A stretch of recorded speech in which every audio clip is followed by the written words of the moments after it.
Welcome to the show. My name is Charlton with Big C. This is Charlton and Big C Sports. Coming to you worldwide on the Big C Sports Network, on the #1 network in the United States of America. And Big C Sports has been voted the #1 sports show in the universe, according to Big C.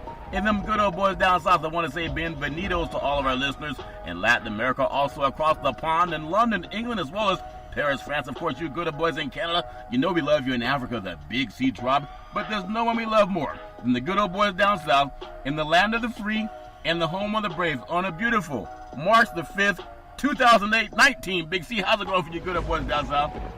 Charlton, it's beautiful. It's the last day of Mardi Gras, which is technically known as Fat Tuesday, which we have every day in my house. Fat Tuesday. But I've been eating to keep up with everybody down in New Orleans today. Yeah, it's gonna take a lot of eating to keep up with everybody down in New Orleans. Big C, there's a lot of beach rolling around down south. But I understand everybody loves this time of year. It's raining. We need the rain, especially California, because it rarely thunderstorms here. Usually it's just drought.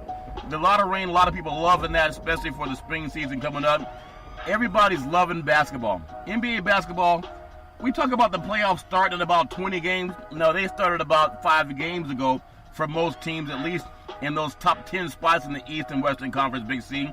I just think there's so much going on that we love about this time of year, and I love bringing it to you on Big C Sports. I want to say today's show is sponsored by your Northern California Cadillac dealers, home of the all-new Cadillac Escalade, the standard of the world. When you go by and test drive yours, tell them Charlton and Big C sent you, as well as a host of Cadillac cars. Big C, money makes the world go around. Everybody talks about how much money they have and who's signing for how much money, how many years, whether it's $300 million or sometimes just $30 million. And again, I'm cynical. I don't know why guys are going to jail with Adidas scandal, trying to use money, which makes the world go around, giving money to young athletes to try to get them to come to a school. Isn't that what they do when they give you a scholarship, Big C? Your thoughts? Well, Jonathan, I guess it's about how you pay it out. And they don't directly give it to the athletes, Charlton. They've given it to their families. They haven't put it in the athlete's pocket. But you also got to look at these shoe companies, Charlton, what they do every year by putting money in coaches' pockets. All the time. They put money in coaches' pockets, Charlton, to get these young athletes to wear that particular brand of shoe. Yeah. Basically marketing for free. Yeah. The coach is paid, the athlete is not paid. You just have to wear the attire from that apparel company, Charlton. Yep. So when I look at what has happened, Charlton, with the CEO of Adidas, getting, I believe it was 8 months, and a couple of executives getting 4 to 6 months slap on the hand in federal prison for this situation, Charlton, of funneling money to athletes. Yeah. Funneling money to athletes, Charlton, has always occurred. It's as old as popular college athletics, Charlton. Yeah. It occurred back in the heyday when I was playing. I mean, how do you think Wilt Chamberlain ended up in Kansas, of all places, Charlton? I thought he liked you think he went to Kansas because he enjoyed Kansas? He's looking for Dorothy, the Wizard of Oz. Basketball. Looking for the Wizard of Oz. There was no other mecca as far as basketball is concerned, Charlton. Yeah. And we see that all around the country, Charlton, when you talk about top recruits signing with certain schools, Charlton. Yeah. They're not just going to these schools, and especially when they sign with a school that's not in the top 5 or top 10. Yeah. There is a reason. And you think about Kansas, really, how that program, and this is the first year in the last 14 that they won't win at least a share of the Big 12 title, was always getting these elite recruits, Charlton, to come to school out in Kansas. Yeah. So, I mean, to sit there and say, well, this is just something that Adidas has done, Charlton, Nike is just as culpable in this. Yeah. Reebok, Under Armour. all the shoe companies, Charlton, Yeah. that are out there that are, schools are wearing their product, they're all a product of this, Charlton. You just brought up a story that, a statement that it really, when you think about it, why does a coach get a shoe contract from a manufacturer? Why does he get that? To help the kid get education? Or to tell these kids who go to that school all over the country, if you go to that school, we're going to give you this type of paraphernalia, and those coaches can get the multi-million dollars. So, like you said, it makes sense. It depends on who gets paid. But it just seems like, Big C, but for the most part, NCAA, for the top programs, African Americans, it seems like even if you're trying to make African American families wealthy, the same way the white guys got it figured out, then they'll try to punish you. But you can give the coach the money, and they'll say, it's okay. I got to bring up this one thought. University of Nevada, we just saw the Wolfpack had some issues with their, Coach Musselman, and some players had some altercations with some fans at Utah State after a game. Now, what I noticed on the University of Nevada basketball team, which is a good program, most of their athletes African American. I would say at least 70% of them African American, Big C. But when I looked at the coaching staff, I'm going to say 90% were Caucasian men. So those men are getting work. It's not just the head coach. But if anyone, and I'm not singling out Nevada, I'm just saying they were the one with the issue up in Utah. Why is it that the staffs can be all white, 99% or 90%, and they all can get money for doing nothing but watching talented athletes play?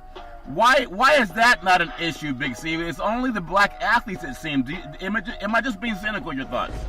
Well, Charlton, there's never been a pushback for hiring African-American coaches. When I was in college, Charlton, we didn't have one minority coach on the coaching staff. And yet 60% of the kids on our college team, Charlton, I'm going to say we're African-American. Yeah. Of the starters, at least. Yeah. 60% of the starters are African-American, at least. Yeah. But we had no African-Americans within the coaching staff, Charlton. Right. And so when you look at people who can identify with the kids, because a lot of these kids, Charlton, come from backgrounds and situations where there's limited, resources, minority white influence, Charlton, in their neighborhood. Yeah. And so when they go off to some of these faraway places, to these campuses, Charlton, that are not diverse within the coaching staff, you have to wonder what kind of social guidance are they getting. Can they sit down and communicate with somebody that can identify with them somewhat far as their background and upbringing? Yeah. And so a lot of times, Charlton, you put these athletes in situations, and we hear about it too often, that athletes getting in trouble on campuses and off campuses because they don't have a social mentor, Charlton, that they can deal with. There's not many white coaches that can sit down and say, I understand where you're coming from. I've been through that, right. In my lifetime. That's how I grew up. Yeah. They can't. So, a lot more diversity is needed in coaching staffs, Charleston, throughout the country, in basketball, baseball, football, track and field, in all of these sports, to lend a hand to these minority players, Charlton. But when you speak about that situation with Nevada, I mean, you got to look at the population content of the state of Nevada as well as Utah, Charlton. Yeah. Even in the student body, you didn't see a lot of African Americans in the student body coming down on the court. So the diversity is lacking all throughout certain conferences and schools, Charlton. Yeah. But I think it needs to be something that's really pushed. If the NCAA really wants to look into things, you have to give African Americans an opportunity, Charlton. For anybody to say there's no quality African American assistants out there, Charlton, look at the number of players who've played on the college and professional level that are African Americans who have their degrees, who would love nothing more, Charlton, than be able to get on a coaching staff and work their ways up to the ranks and become a head coach. I remember, growing up, when I played college ball, the quarterback ended up being an offensive coordinator in the NFL for the Atlanta Falcons and the Oakland Raiders and several other professional football league teams. But he was one of a few. Well, he was Caucasian, but there were hardly. I don't think there may have been one African American that was part of his staff at the same time. He went on to coach in the Arena Football League. But I do see something that I think is so disturbing. But I go back to the great late Dean Smith. There were times that program, North Carolina, which it seemed to get a lot of the top African-American athletes all over the country, Big C, way back to the days of Jordan. Even when I think about how the great Dean Smith helped kind of deal with segregation, if all of his African-American athletes couldn't stay at hotels, he wouldn't stay there either. But I think when I look on that sideline, that staff, it doesn't reflect the playing field, Big C. It doesn't reflect the playing, and not that it has to, but you can at least see maybe 30% of your staff can reflect what you have on the floor. Would that be asking too much? Your thoughts? Well, I go back to John Thompson at Georgetown. When you looked at his staff, it was a minority staff, Charlton, and he had minority players. He recruited players, and he recruited a staff, Charlton, that could identify with the players. Yeah. And you look across this country sector, Charlton, and it's become a little more diverse now in some of the hot basketball pockets, Charlton. Yeah. Where you bring in athletes. And, I keep going back to Kansas. I remember years ago when they brought in Danny Manning. That's they right. hired his dad, Charlton. They gave his dad an assistant coaching position to get him to come there. So you think that money wasn't funneled to the family, Charlton, by giving the dad a coaching position, Charlton? Yeah. We've seen this on all levels in basketball and football, Charlton, that coaches have gotten assistant coaching jobs, Charlton, for their son to come to a particular program and participate. Yeah. So you're funneling money however way you need to, Charlton, and sometimes those coaches in that assistant coaching job, Charlton, gets a salary that's above and beyond the other coaches that have been on the staff. Yeah. Just to get their sons to come to these, prestigious universities. Yeah. So it's all about how you skin the cat, Charlton, and we've done a few of those in our lifetime. Don't say we. You good up, boy, down south. Friends of mine. You Southerners, I understand it. So let me get. Go ahead.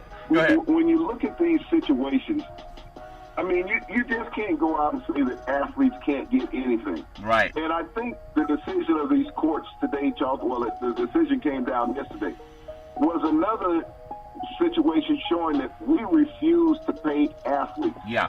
The NCAA has always said, well, it's difficult to figure out how to pay the student athlete. No, it's not.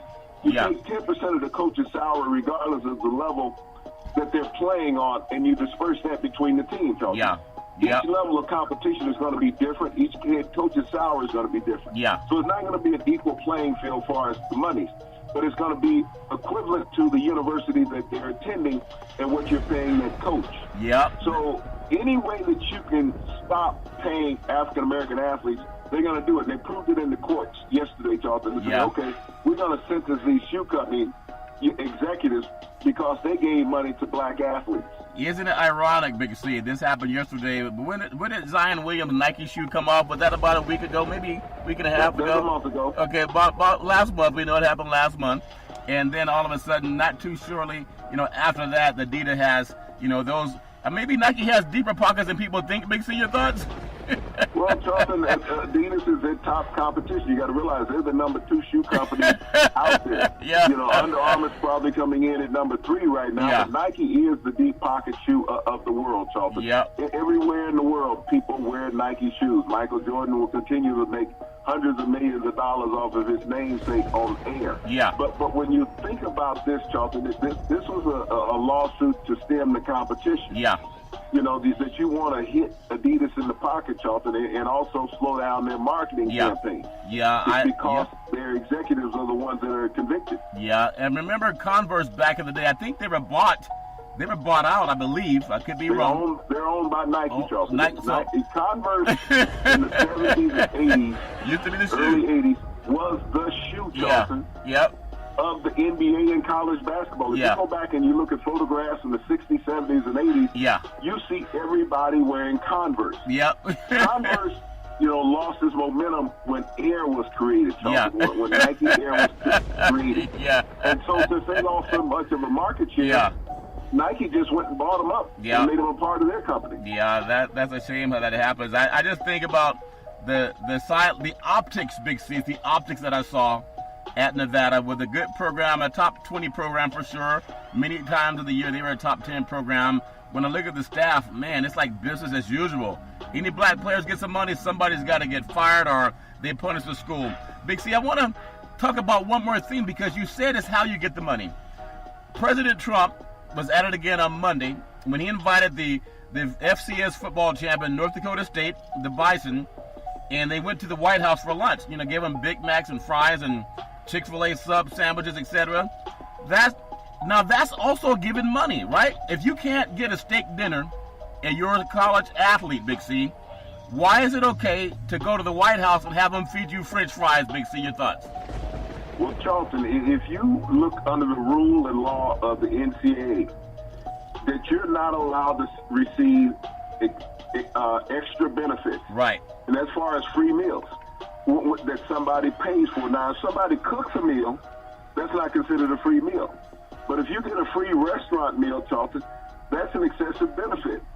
And so when you think about the University of Clemson going there earlier this year, Charlton, and now North Dakota State going to the White House, Those are excessive benefits that these athletes have received under the NCAA code. Yeah. But will the NCAA look into it, Charlton? No, they won't. Wow. So it all depends on who you are in the university, whether you can receive the extra benefits. Yeah.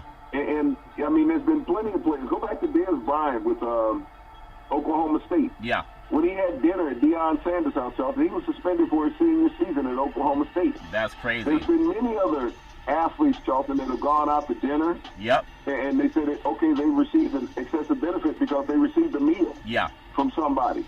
And so that was an extra benefit. And I've never understood how feeding an athlete, Charlton, was an extra benefit. Yeah. When I was in college, we got free meals all the time. Yeah. And so we didn't tell anybody. Just now. Unless when you walked around, our stomach wasn't growling like a dog, but, we received those extra benefits on a regular basis. That's funny, Big Z. When your stomach's not growling, they figure somebody's doing wrong. I want to just, stick with a little bit of college basketball, and the Pac-12 could use some type of, belief in marketability.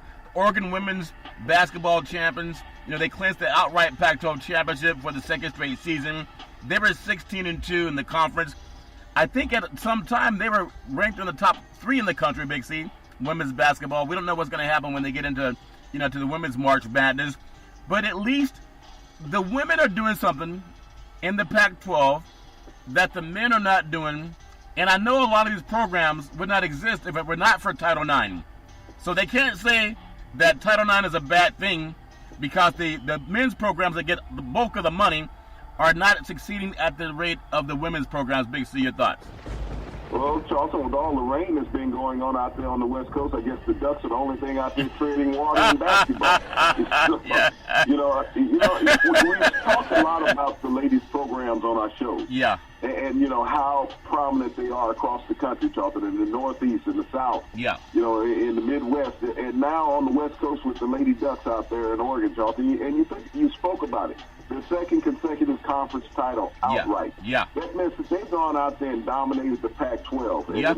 And we spoke about before about those big programs there in California. That, you don't hear a peep out of. I mean, you think about the dominant days of UCLA and USC on the ladies' programs when they had players like Cheryl Miller and Pam McGee at USC, Charlton, battling for national championships. UCLA had some prominent ladies out there in their programs in those years in the 80s. Yeah. But, all those programs seem to have fallen on hard times. And, just like in football in the Pac-12 where Oregon has risen, now you see the Lady Ducks in basketball rising to the top level, Charlton. Yeah, they are rising to the top. So congratulations, Oregon Ducks. I hope they can push far into the tournament, at least compete with the likes of the UConns and the Notre Dames, and it would be great to see them do that for the West Coast. Big C, I want to look at a sport also in college football. You look at how the scouts are talking about college football and that there's not a great quarterback, coming out in the draft. The 3 most impressive quarterbacks at the combines, it was Murray out of Oklahoma, Haskins out of Ohio State, and then a guy that a lot of people don't know about, Tyree Jackson out of Buffalo. All African Americans, followed by I think the quarterback Drew out of Missouri and then Jones out of Duke, who are both Caucasian. But when people still knock the African American quarterback, Hoskins, he set records for touchdown passes at 50 at Ohio State. That's incredible. So you can't say he's not a top guy. They're acting like last year's draft was like that had Darnold and the big kid that went to Buffalo. Baker Mayfield, Josh Rosen. Yeah, and they're going to get rid of Rosen soon. But this year's class, find me a quarterback last year that had more success than Murray this year. You can't say it was Baker Mayfield because the numbers, they play at the same team. Numbers are better for Murray. Haskins, he set records at Ohio State. Jackson out of Buffalo, he's done great at the combine. So why are they saying that these quarterbacks are not as good as last year's draft when their numbers were better, Big C? Your thoughts? Well, Charlton, this year the top 3 quarterbacks on the college level were African American. Last year, Charlton, they said the top 4 quarterbacks were white coming out, even though the 5th quarterback picked that was an African American. Charlton had the best record of all of the quarterbacks. Yeah. And he was maligned through the process at the combine, saying, well, he should be probably become a defensive back or a wide receiver, not an NFL quarterback. Yeah, exactly. And you spoke about the accolades of Murray, the Heisman Trophy winner, better statistically than Baker Mayfield, one of the few quarterbacks in the NCAA history, Charlton, to pass for 4,000 yards and rush 4,000 yards. Yep. I think he's only the second quarterback to do that on the college level. And then you look at Dwayne Haskins, Charlton, with his 50 touchdown passes on the regular season, Charlton, to break the college record. Yeah. And, Drew Brees' record. So Drew Brees has been successful as a pro. Think about what Dwayne Haskins could potentially be. And then you talk about Tyree Jackson out of the University of Buffalo, Charlton, way up north there. Yeah. Now, here's a brother that's playing in the cold. So, wherever he goes, he went hurt him. Yeah. But when you think about his stature, he's 6'7", Charlton. Yeah. And he ran a 4.7 at the combine. He weighed 249 pounds. Wow. So when you talk about a prototypical drop-back passer, Charlton, this is that guy. Yeah. His team was 10-2 during the regular season, Charlton. They won their conference. They won the bowl game. Yep. So he has showed that he can perform. Now, this is the same university that produced Khalil Mack, who went under the radar, Charlton, until the draft. Yeah. So if Khalil Mack is the pedigree for Jackson, Charlton, this is a guy that should get some serious consideration in the NFL. Yeah. Even if it's just from a developmental perspective, Charlton. I know he's not big on everybody's radar around the country and let you know about college football. Yeah. But this is a guy that produced at that level. Then you look at the top three rated white quarterbacks, Charlton. Drew Lock, who had a disappointing career at Missouri, a 4-year starter, Charlton, never exceeded what he did as a sophomore. He seemed to decline throughout his career. Daniel Jones at Duke, and everybody says because he worked under David Cutcliffe, the head coach, who coached, Peyton and Eli Manning, Charlton, while they were in college. Right. Think about how many quarterbacks that he's had since Peyton and Eli Manning, Charlton, that we don't hear about in the NFL because they're not. Yeah. So doesn't mean he's going to be successful. Then they talk about Marty McSorley out of Penn State. Penn State. Yeah. And there was some talk in the combine, Charlton, that we want to look at you as a receiver or a defensive back. And he said, no, I came here to play quarterback. And everybody said, well, statistically, he's not that good, even though he holds all of Penn State's passing records, Charlton. Yeah. And you think about quarterbacks that Penn State have put into the NFL, Kerry Collins, Todd Blackledge, amongst others, Charlton. Yeah. So, give a guy a chance.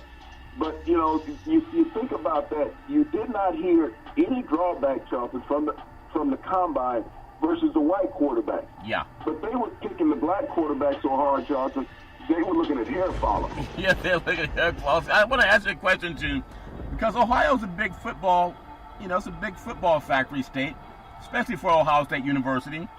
When I look at what they've had at Ohio State, J.T. Barrett was there last, before Hoskins, and before that, the kid Cardell Stewart, with the Jones. Braxton Miller. They've had more. Yeah, Smith, who was a Heisman Trophy winner. That's right. Troy Smith played in the NFL also. They've had more African-American quarterbacks at Ohio State over the last 20 years than you've had at USC since the great Rodney Peete, and they're in the heart of South Central LA. Why is that, Big C? Your thoughts?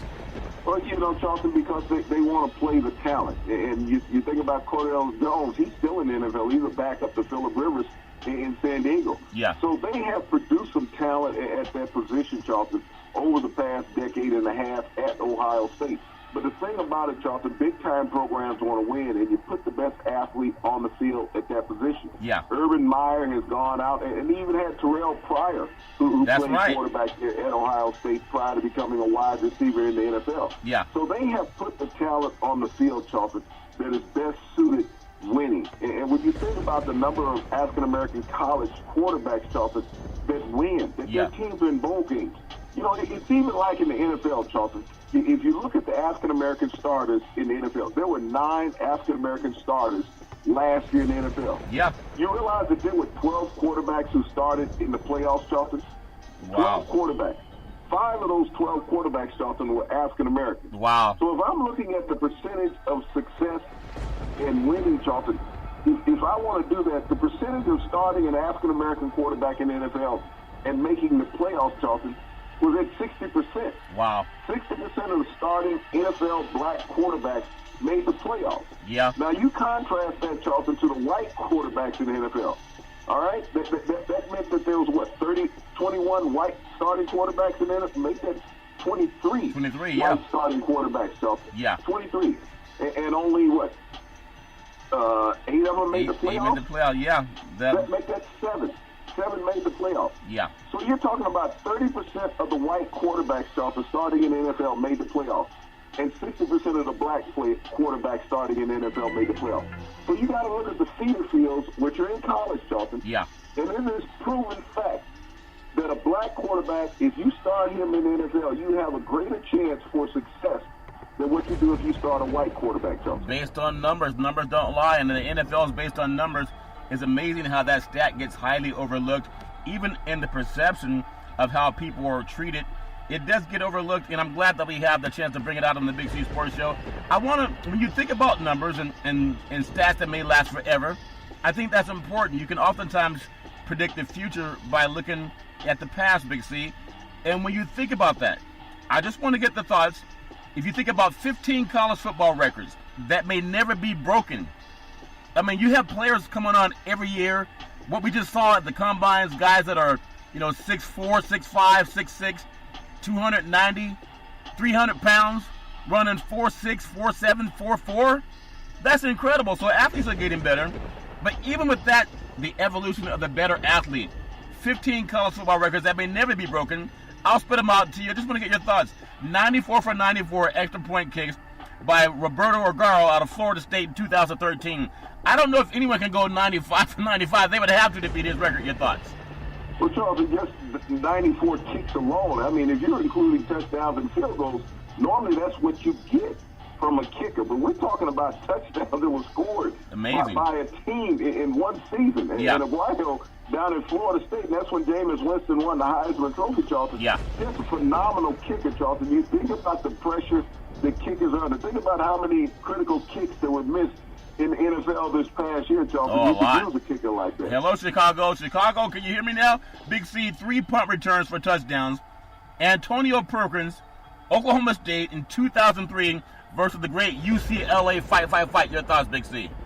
Well, Charlton, I mean, 3 touchdowns in a career is a career. It's a lot. Yeah. And a season is almost unheard of. But this young man did it in one game, Charlton. And you think about, even with the pass-happy football that we have now in college football and professional football, Charlton, that feat still may never happen again. Yeah, that's incredible, Big C. 31 consecutive 100-yard rushing games. The great Archie Griffin, Ohio State Buckeyes, 1973 to 1975. And, you think about Woody Hayes. Woody Hayes was, I guess he was a guy that reminded you personality of Nick Saban. They didn't never liked anyone. They never met someone they didn't want to chew out, Big C. And I guess the football wasn't too heavy for Archie. That's an amazing feat. 31 consecutive games. And they knew he was going to run the ball, Big C. Your thoughts? Well, not only that, Charlton, he's the only 2-time Heisman Trophy winner in the history of the award, Charlton. But to have 100-yard consecutive games, 31. We were talking about James Harden's consecutive 30-point streak of getting to 31, Charlton, just a couple weeks ago. Yeah. But here's a running back that's being pounded every time he touches the ball, Charlton. Yeah. To have 31 consecutive games of 100 yards, just a marvelous feat, Charlton, as you say, may never be touched again. Yeah, and imagine whatever these guys are eating, whatever regimen they're going through, Big C, whatever protein they're taking, guys aren't coming out of the womb at 6'5", 300 pounds, running 4.4s and 4.8s. Imagine if he had whatever they're eating now, Big C, okay? 7,000 combined rushing and receiving yards. The great Darren Nelson out of Stanford, 1978 through 1981. That's a lot. When you think about combined rushing and receiving, that reminds me of Roger Craig in the NFL, how he was doing his thing. He had 1,000 yards running and receiving. But that's a lot for Darren Nelson, and mostly a passing conference, Big C. Your thoughts? Well, a multi-purpose back, Charlton, something we've never seen since in college football. Someone that can be as diverse as he was on the ground and catching out of the backfield. Yeah. And went on to have an excellent, career in the NFL as a specialist, mainly a kick returner with the Minnesota Vikings, but being in that pass-happy conference out there on the West Coast at the time, Charlton, just a fantastic feat. Yeah, they would love to have somebody having those kind of numbers right now. It's amazing how you look over the years, how football's changed. But something that never changes is talent. In no matter what era, talent wins out. When you think of talent, 8 interceptions in one game thrown by John Reeves, Florida versus Auburn in 1969. Maybe he had I don't think he wore his glasses or contact lenses in that game. Big C, your thoughts? Well, Charlton, what was amazing about that quarterback, it was a duel in the SEC back in those days between, the University of Florida and University of Auburn. Pat Sullivan was the quarterback for Auburn, who went on to win the Heisman Trophy there in 1970, Charlton. But those two quarterbacks got in a shootout, and I don't know if Reeves was colorblind or not. He ended up being the number one draft pick that didn't make it in the NFL, but he knew what the color of the Auburn jersey was on that day. Yeah, and I think he's Sam Darnold's favorite quarterback, the great USC quarterback that's now playing for the Jets. 7 touchdown receptions in one game. Rashad Woods, Oklahoma State, 2003 versus SMU. That was a good year, 2003. For the Cowboys. Big C, your thoughts? Well, 7 touchdown receptions, Chelsea. When you look at a lot of college players' careers, look at the receivers coming out in the draft this year, Chelsea. Some of those receivers didn't have 7 touchdown receptions on the season. This guy puts them up in one game. So, I don't know if the defensive back is still in therapy now, Chelsea, but he took the butt whipping today. Yeah, they say they got to have short memories. Now, as a running back, about 22 rushes in one quarter. Alex Smith, Indiana, 1995 versus Michigan State. How do you have a quarterback that got a handoff 22 times in one quarter, Big C? He was mad. Your thoughts, Big C? Well, not only that, you think about Alex Smith, Charlton, touching the ball. Yeah. And everybody equates Alex Smith to the Washington Redskins quarterback, Charlton. But this was a young man who was a running back at the University of Indiana. Yeah. And when you carry the ball 22 times, what is the defensive coordinator thinking, Charlton? Well, watch out for the pass. Watch out for the pass. Yeah. Every play he's touching the ball. And you talk about a workhorse and not getting tired, Charlton. Yeah. 22 times is the average for a running back in a game. In a game, yeah. I know USC, John McKay used to say, well, the ball's not that heavy, let them keep running it. 88 pass attempts in one game. Patrick Mahomes, Texas Tech, 2016 versus Oklahoma. Big C, 88 pass attempts is normally a 2-game performance. Your thoughts? Well, when you think about that record of Patrick Mahomes, and he did that against Baker Mayfield in a game, Charlton, where they just lit up the airways all night long. And Drew Brees previously held the record, Charlton, of the 83 attempts, which people thought would never be broken. Yeah. I think Patrick may have pushed it out of the stratosphere, Charlton, with 88. Yeah, that's amazing when you think about it. And on top of that, Big C, 734 yards passing. Patrick Mahomes, Texas Tech versus Oklahoma 2016. So not only did he throw the rock 88 times, he almost threw for 1,000 yards in one game. That's incredible. Your thoughts? Well, you talk about, we see baseball pitchers when they come into the dugout, how they put a wrap around the arm to keep it warm. I think they might have had to keep an air dryer over there, one of those, blow dryers just to keep his arm warm the way he was swinging it that night. Yeah, that's incredible. I love the way he plays, Big C. 11 touchdown passes. David Klinger, Houston, 1990 versus Eastern Washington. Why are they playing Eastern Washington? They should have played Washington or Washington State. But 11 touchdowns versus Eastern Washington. I think that's the last time they scheduled. Big C, your thoughts? Well, if I'm Eastern Washington, I'm not. Even if we got the game, I'm not showing up. 11 touchdown passes, Charlton. You got defensive backs looking into each other, talking about where were you on the play? Which way you gonna cover it? And think about, you gotta have, to have that many passing yards, you need a great running back to keep the linebackers up close, and the DBs too, averaging 238.9 yards a game. Barry Sanders, Oklahoma State, in 1998. His performance didn't even drop off in the NFL, because if you think about it, Big C, the NFL, absolutely, you have the best players from college. He dominated the college game when you knew he was getting the ball. He actually did the same thing. Didn't have the same yards, of course, but he had the same dominance in the NFL that he had in college, the great Barry Sanders. Your thoughts? Well, Charlton, when you think about a back averaging basically 239 yards a game for an entire season, and we talked about Alex Smith getting the ball 22 times in one quarter. Yeah. That the defensive coordinator couldn't figure out that he was getting the ball again.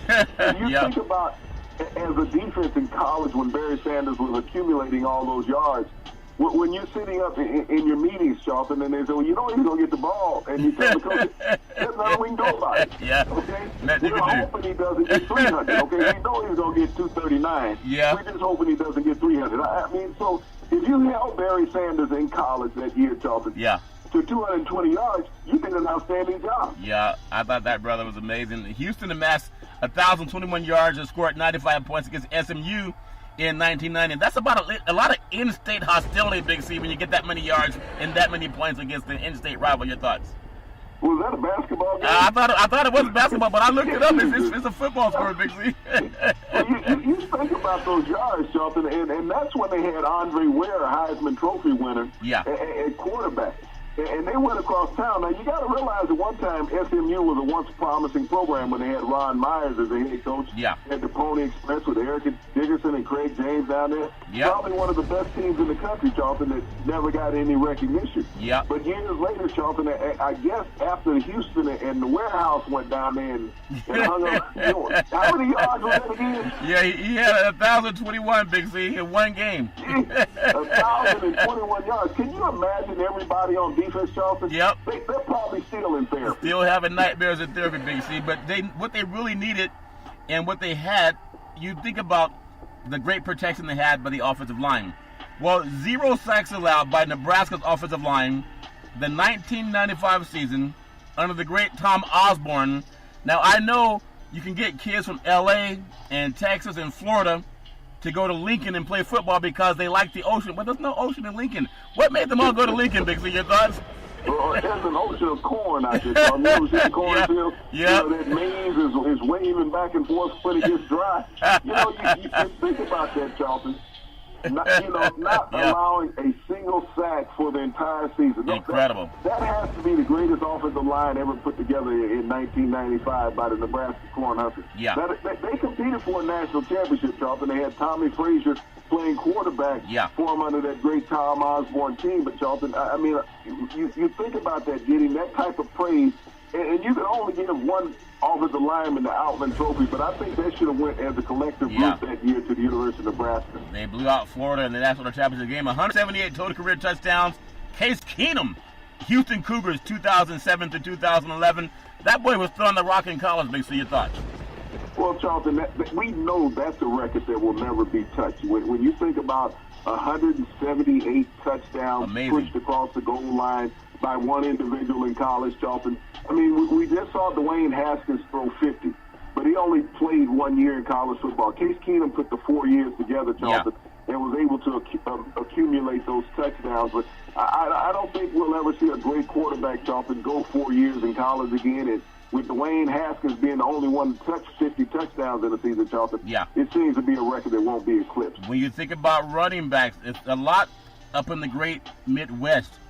7,125 rushing yards. The great Ron Dane out of Wisconsin. You would think Ohio State, Michigan. No, he played at Wisconsin 1996 through 1999. Boy, he was tucking the rock. Big C, your thoughts? Well, Charlton, we talked about Darren Nelson, who accumulated combined yards of 7,000. Yeah. We talked about Archie Manning, 31 consecutive 100-yard games. Yeah. We talked about Barry Sanders, averaging 239 yards a game. Here's Ron Dane, another former Heisman Trophy winner, Charlton, with over 7,100 yards rushing. Yeah. Darren Nelson had to get there with running and receiving. Yeah. Ron Dane did that with just toting the rock, Charlton, so you said it. The coach out there at USC, John McKay, said the ball wasn't that heavy. Not that heavy. Well, he kept running it. Barry Alvarez kept handing it off to him, Charlton, and said, hey, keep running it. Keep running. Big C, speaking of running, I want to say sports is a billion-dollar industry, and boys and girls sports is the foundation to this billion-dollar industry. For every athletic and sporting event, you need athletic and event insurance. We work with Ben and Mark. They've been around half a century. They work with Big C Sports. Whether you're a pro team, a collegiate team, a high school team, or your mom and pop soccer league, when you reach out to them, let them know Big C sent you. We talk about these great players and records that won't be broken. But just think about the top college football coaches. You think about it, everybody has an opinion, but you think about Nick Saban, you think about Dabo Swinney. Now, guys like Chris Peterson, Lincoln Riley, or Brian Kelly, I want to give you that first top five. Give me your thought And again, I know you're a Southern boy, so you might be leaning to St. Nick, but he has the #1 recruiting class every year. Big C, your thoughts? Well, Charlton, I think what Dabo Swinney has done over there at Clemson, Charlton, it might put him peril to, Nick Saban, or even a step ahead of him right now. I know he has the accumulation of multiple national titles, but Dabo has gotten 2 out of the last 3. And when you look at how that program has grown at Clemson, Charlton, yeah. I mean, their first championship rodeo wasn't under Dabo Swinney. He just happened to build a legacy there because they won one back in '80, I believe it was, when they won one before, Charlton. Yeah. But when you look at where it is now, Charlton, they're going into the state of Alabama and pulling out top-flight players. Top-flight players from around the country, Charlton, yeah. are willing and wanting to go to Clemson, which puts them on the same plane as Alabama. Yeah. I remember when Pete Carroll was doing his thing back at USC, he was getting the top players out of Florida, was getting the top players out of New Jersey. Some of the top players in Texas as well as California, he was really doing it. I think you see a lot of that in Dabo Swinney starting to do that now. But also, some up-and-coming coaches, not quite there on the same level. I look at David Shaw at Stanford, which might have the hardest job out of all of them to have teams that compete for Pac-12 championships every year. And the GPA have to be just as good as anybody in the country. You have Gary Patterson out of TCU, Mike Leach, Washington State. Maybe maligned a lot because he's way up north. Jimbo Fisher, the money, can't dispute his contract. And then Kirby Smart. It's funny how they were saying they were the best team in the country, should have played against Alabama, but I think once the bowl game came around, they lost to Texas. Big C, your thought on that group of 5? Well, I look at Kirby Smart, Charles, and he can't keep the top quarterbacks in the state of Georgia coming to the University of Georgia. You think about Trevor Lawrence, the quarterback from Clemson, he's from Georgia. Yeah. Deshaun Watson was from Georgia, Charlton also. So you got 2 quarterbacks that are winning national championships at Clemson come from the state of Georgia. Yeah. You spoke about David Shaw. David Shaw has the toughest job of any head coach in major college football, Charlton. Yeah. All of his players have to be accepted at Stanford academically, not athletically. They have to be accepted academically before they can accept a scholarship. Yep. So when you think about, here's a guy who consistently keeps his team in the top 25 in the country, Charlton. Not only that, has won a couple of Pac-12 titles and competed in the Rose Bowl and other major bowl games, Charlton. Yeah. You have to take your hat off to David Shaw as far as the limited talent that's available to him. He doesn't get academic exemptions like all these other universities where you'll have 10 athletes, Charlton, that get an academic exemption so that they can play. Yeah. Because they didn't have the GPA criteria to meet the college standards, and they find a way to push them through. Yep. It doesn't happen at Stanford. So David Shaw needs to get more recognition on a national level than what he's done because he graduates kids. Yeah. These other coaches can't say that. No, they can't say it. And even Urban Meyer, not picking on Urban Meyer, I think at Florida when he won national championship, he had 41 players that had some type of run-in with the law. 41. And then up at Ohio State, the shenanigans with Heighton, the spousal abuse of one of his assistant coaches. David Shaw's squeaky clean out at Stanford, Big C. You talk about the NFL. Today's the final day. The NFL clubs to put a franchise tag on players, or they can become unrestricted free agents after today. And I know that's important for a lot of teams around the NFL. And just mentioning that, Big C, some of the top players scheduled to hit the open market. You think about it. Le'Veon Bell. Something up with the Steelers' chemistry. Why let him go? I don't know. Nick Foles. Nick Foles, we know he's going down to Jacksonville. Safety Earl Thomas doesn't want to be a part of Legion of Boom anymore. You have C.J. Mosley, Trey Fowlers. You have Landon Collins. Tyrann Mathieu. I think Mathieu is a great player out of LSU in Arizona. And then Trent Brown. Defensive tackle Sheldon Richardson. There's a lot of things that are happening this month of March, Big C. Your thoughts? Well, Charlton, the salary cap workings in the NFL have changed the landscape. Back in the days when I was playing, Charlton, we didn't have free agency. So players didn't have that option. If your contract was up, you basically had to re-sign with the team that you were with, almost be out of the league, Charlton, and, hold your breath that somebody would sign you. But you didn't have the ability to go out there and get a multi-year contract or a multi-million-dollar contract. multi-million dollars was a salary cap for a team. Yeah. Back then, so you look at these players, Charlton, and teams choosing not to sign them, and a lot of them, Charlton, were team leaders statistically in categories. Yep. So they're going to go out there on the free agent market, Charlton, and hopefully get a big payday. I mean, they franchise, a dozen or so players in the NFL, Charlton, today. Players that are going to get multi-million-dollar contracts. We saw that yesterday with 3 defensive ends being, franchised. They had 2 big defensive tackles that were franchised today, Charlton. The main one was Grady Jarrett down in Atlanta. Yep. And all of those guys, Charlton, that were franchised by those teams, those guys were not number 1 draft picks 4 years ago, 5 years ago, Charlton, when they came out of college. Yeah. But now they're getting that franchise money. Yep. That's all about the money, Big C. And speaking of money, I want to start off on the NBA, because we know the playoffs are talking about 20 more games, but we know they started about 5 games ago for most teams, especially those top 10 spots, East and West Conference. The Phoenix Suns, talk about the Phoenix Rising, Big C. They've been on a hot streak lately, considered 2 games a hot streak. Saturday they beat the LA Lakers 118-109. Last night I had to check I said what? I thought it was a typo, but they beat the Bucks. You could even say a blowout, and it says almost double digits, 114-105. What in the world's happening down in Phoenix? Your thoughts? They beat the Bucks out of the Bucks last night. What do you think about it? Yeah. I mean, they were down by 16 points at one point in the first half, Charlton. Yeah. But never say die. And you talk about the rising of the Phoenix, Charlton. Yeah. They found the weakness in the Bucks last night and exploited it. So, I mean, young teams at some point, it takes time for them to galvanize, to play together, Charlton, to understand how to play as a pro. I mean, it's late in the season, but you see some of the younger teams in the NBA right now, Charlton, performing at that level and going in knocking off teams that they shouldn't beat. Yep. Yeah, I think that's incredible when you have a guy like Giannis going in. And we also saw, I said last night, look out for the ambush down there in Texas. Denver went down there and got had. What a great game, went right down to the wire, but they got had by San Antonio. It's all like a fight. A scared dog has a big fighter in it.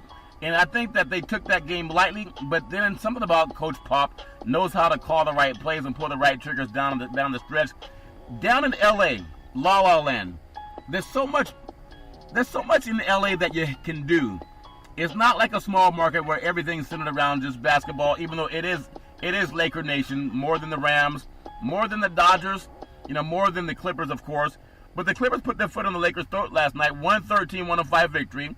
Now, the Lakers are 4 games under 500, 18 games remaining. There's a lot of nastiness going on in LA right now, and I don't know where it comes from. They're not used to winning over the last 5 seasons. Why so much this year? Your thoughts? Well, Charlton, everybody put so many hopes on LeBron coming in, saying that, well, with him on the lineup, Charlton, that they would easily win 50 games. Well, you only changed LeBron. You didn't bring in an all-star cast to support him. You brought in a lot of cast-offs along with LeBron. Yep. If you think about, you brought in Rondo, you brought in Stevens, you brought in Chandler, you brought in McGee, Charlton. You didn't bring another all-star to complement LeBron. And that's where the Lakers, I think, made the mistake, because you had a lot of young, timid players once LeBron stepped onto the court. Yeah. Everyone thought when LeBron walked to L.A., all they had to do was hit a light switch, Charlton. And everything would be okay. Yeah. It's like turning on a microwave. Everything was going to get hot. And it didn't happen, Charlton. Yeah. They found out they had a conventional oven. Yeah. That it took a while to heat up. To heat up. And so the Los Angeles just has not meshed this season, Charlton. Yeah. The young players were mentally hurt when it was talked about they would be traded. Yeah. And they felt that they were the face of the franchise. And I think the response that they're getting right now, Charlton, from their play is that they're showing the franchise that, well, you needed us to win. Yeah. And so we're not going to perform right now. I honestly think that they're going out there tanking as a group of young players, Charlton, saying, well, you had planned on getting rid of us during the season, so you'll get rid of us at the end of the season on our terms. Big C, what spouse or athlete, same thing, if you lose the chemistry with somebody, if they stop putting you first, why are you going to put your whole heart and soul into them? If you know they don't have their heart and soul in you, why do that? As an athlete, if you ever come across a situation where you thought you were on the trade talks, you're not going to give your all for that organization, especially when they make it publicly. Big C, your thoughts? Well, Charlton, you have to look at this as a business. This is not personal; it's a business. Yeah. I mean, there's been trade talks ever since the world of free agency came around, Charlton, and even before that. But, you know, as young players now, because of social media, and I think the most damaging thing is part of the business that we're in. Yeah. All the mediators out there, Charlton, on these sports networks. Yeah. They have all the insight on what's going to occur. Think about how many stations said that trade was going to take place, Charlton. Yeah. Every radio and television outlet out there was saying that trade was going to take place. Did it come to fruition?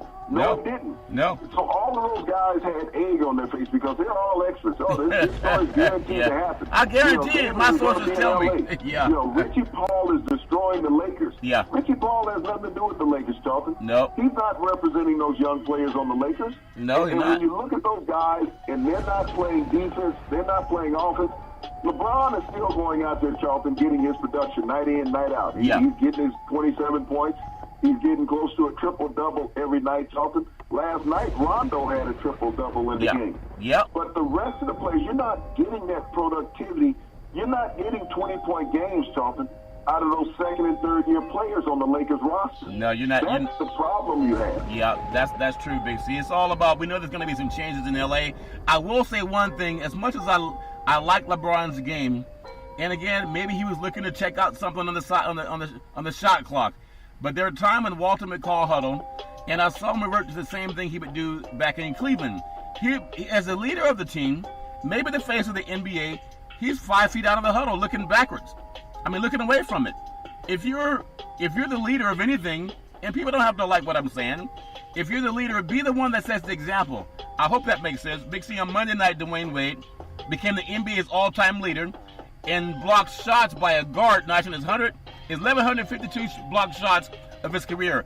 I still say I don't know why he's going to retire. He still has a lot of juice in his body, but I know his family might become more than basketball. Big C, your thoughts? Well, Charlton, athletes have to know when to go. Yeah. I mean, you can always linger around and your skills diminish. I mean, a la Carmelo Anthony and many others, Charlton. Yeah. Your skills diminish. I mean, we even look at LeBron. They came into the league at the same time. Even though LeBron's a couple of years younger, he's 35, Dwayne's 37. Yeah. Players have to let their bodies rest, Charlton. You got to walk away. I look at Jason Witten coming back into the NFL after sitting out for a year. He wasn't great when he retired, Charlton. Right. He's going to be less effective in coming back. Yeah. But Dwayne Wade doesn't want to be around hindering the development of an organization, Charlton. I mean, we look at Vince Carter, who's playing at 40 years of age, Amazing. just like Kareem was. Amazing. But, Charlton, you got to, as an athlete, know that it's time to let it go. Yeah. Your heart is telling you something, but when you're not getting off that first step like you did 10 years ago, your body's also told you something. Well, let's stand up for Father Time. I know it's the number one athlete in the universe. Never lost a game, Father Time, still playing, undefeated. You think about people as they get up in age. Vince Carter, Dwayne Wade, even LeBron James to a certain extent. After leaving Utah, averaging over 20 points a game for 3 consecutive seasons, Big C, Gordon Hayward signed a 4-year, $128 million contract. Think about that with Boston. In 2017, the former All-Star, he's averaging 10.7 points a game. Boston was the second seed in the East last year. Without him there, now he's there as the prodigal son, the new Larry Bird. They're the 5th seed. All of that money and half the production, your thoughts?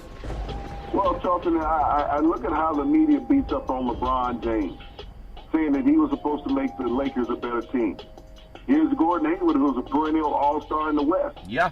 He went east, and Boston is not as good a team with him in the lineup this year, Charlton, as they were last year when they made it to the Eastern Conference Final. Yeah. It's amazing we don't get any drawback from the media about Gordon Hayward. The only problem in Boston seems to be Kyrie Irving, the African-American player. The guy with a championship.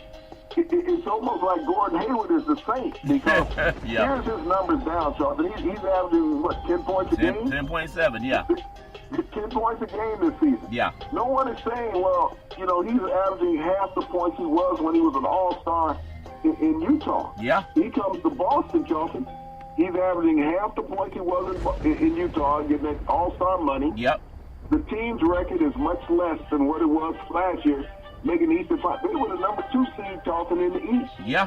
We they hear were. no negativity about Gordon Hayward whatsoever from any of the stations, Charlton. No. Radio or television. You don't even hear about it in print. Gordon Hayward is a saint for failing in Boston. Yeah. Kyrie Irving is almost like Judas out there.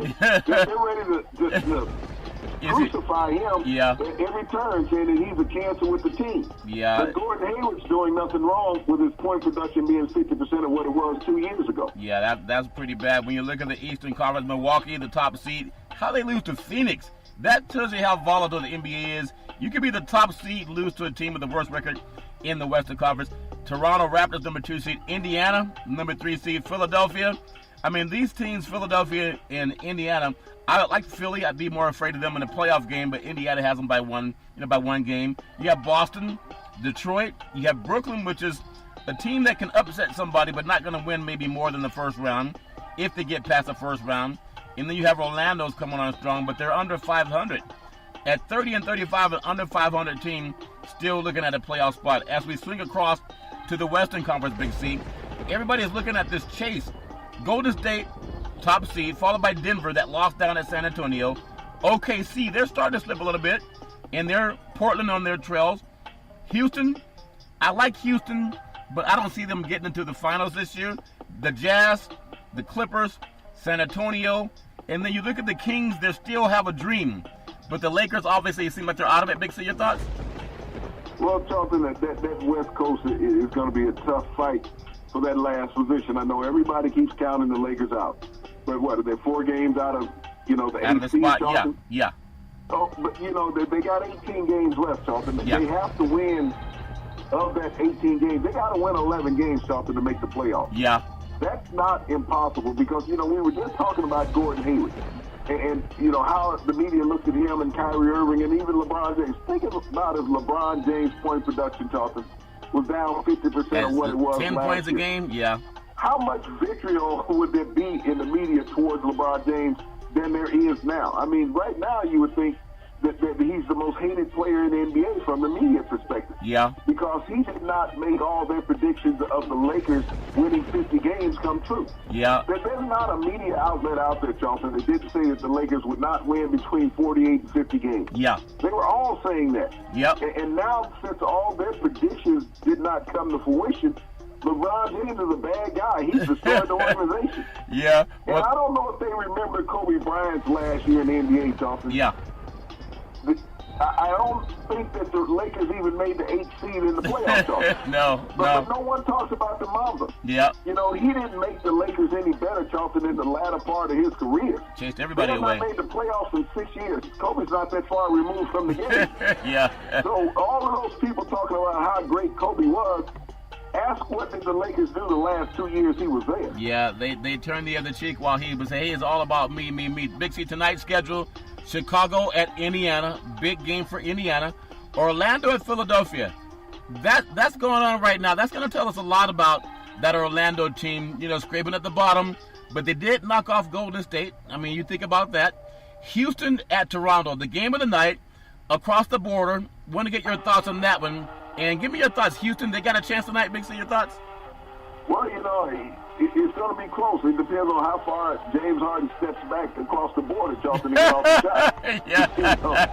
Because, normally, people step towards the basket. Yeah. He takes 3 steps away from the basket. So, to block his shot would be one of the most phenomenal feats in the NBA, Charlton. Yeah. That you can catch up with him as he's stepping back to get off his 3-point shot. Yeah. But, this is a game that Houston has to prove that they can beat a top-ranked team on the road, Charlton. Yep. If they plan on challenging in the West. Toronto has a solid organization.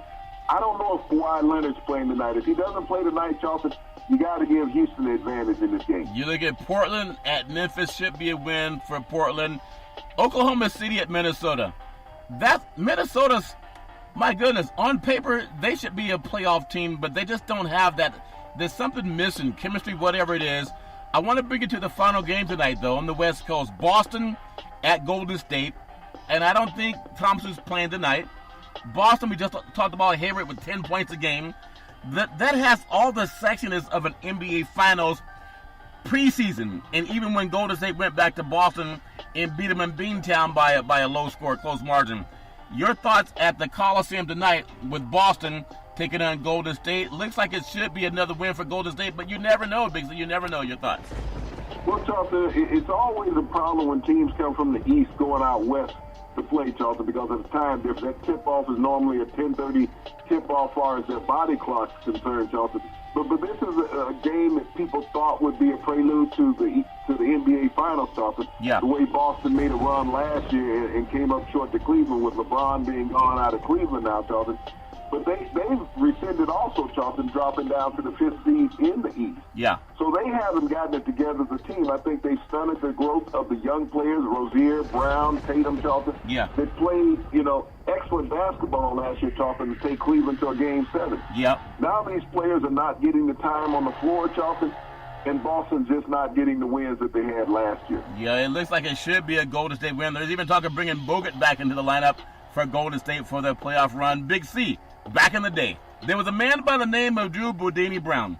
He was known as Muhammad Ali's right-hand man. He would always tell Ali, with all you got to use, how can you lose? Rumble, young men rumble, Big C. What are you looking forward to in the sports universe? Well, Charlton, I'm looking forward to tightening my pants up next couple of days, Charlton, after Fat Tuesday here. Yeah. I've eaten the dogs, made the hounds farewell here for Mardi Gras week. But, we're looking at basketball coming down to the finals, Charlton, getting into that playoff chase. And this will be a big game tonight in Golden State. I think I might stay up and watch it. You might stay up and watch it, Big C. I think a lot of people will stay up and watch it. What a fabulous setup. NBA basketball is truly fantastic. We just hope that everybody can stay healthy, especially in this playoff run. Speaking of healthy, every Monday through Friday at 5 and 6 p.m. worldwide, follow Big C Sports on the Big C Sports Network, on the #1 network in the United States of America. And Big C Sports has been voted the #1 sports show in the universe, according to Big C. And them good old boys down south, as we always tell you, there's never, ever an excuse for domestic violence. If you know any man or woman going through that garbage, please call 911, because no man or woman should ever have to go through that garbage on their own. As we always tell you on every Big C Sports show, we thank you, we appreciate you, and we hope that you have a super fantastic day.